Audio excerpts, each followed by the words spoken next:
আসসালামু আলাইকুম। আজ আমি ইলিশ ভাপা করব, তো চলুন আপনাদের সাথে শেয়ার করি। ইলিশ ভাপা করব সেজন্য এখানে 6 পিস ইলিশ মাছ নিয়েছি, দুটো লেজও নিয়েছি, খুব ভালোভাবে ধুয়ে পানি ঝরিয়ে নিয়েছি। ইলিশ ভাপার জন্য যা যা লাগছে: সাদা কালো সর্ষে বাটা, সর্ষে দিয়ে এইভাবে বেটে নিয়েছি, হাফ চামচ ভাজা জিরে গুঁড়ো, 1 চামচ আদা রসুন বাটা, হাফ চামচ আদা, হাফ চামচ রসুন, হাফ চামচ হলুদ গুঁড়ো, 1 চামচ পেঁয়াজ বাটা আর 1 চামচ কাঁচামরিচ বাটা, স্বাদ মতো লবণ তো লাগছেই। এখন এই সব কিছু দিয়ে ইলিশগুলোকে মাখিয়ে নেব। এগুলো খুব ভালোভাবে ইলিশের গায়ে মাখিয়ে নিচ্ছি।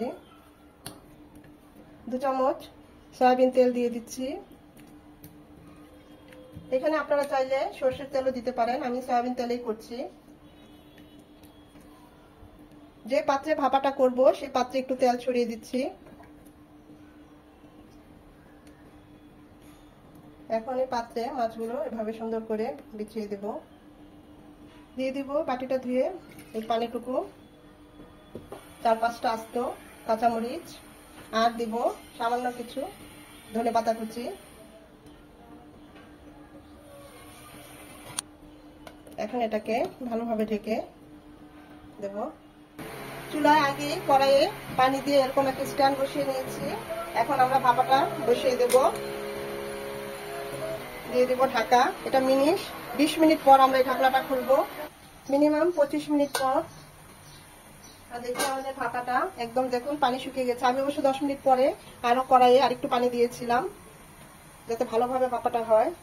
তো এখন সম্ভবত ঠিক আছে। এখন আমরা খুলে দেখবো আমাদের ভাপাটার কি অবস্থা।